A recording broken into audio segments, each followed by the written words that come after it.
Mga igsoon, ingon na rin siya. Si Kristo Dios, si Maria inahan ni Kristo. So in logic, sa ato pa si Maria inahan sa Dios.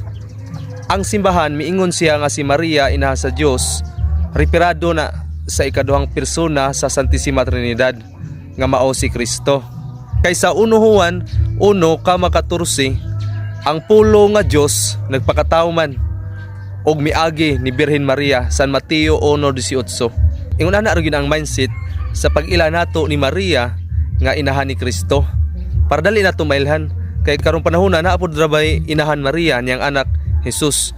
So aron dali nato mailhan si Maria nga inahan ni Jesus, mo na mo ingon ta nga si Maria inahan sa Dios. Ingon na ang mindset maigsuon nya kining mga uban nato maigsuon nga mga protestante wa man pud ni mindset.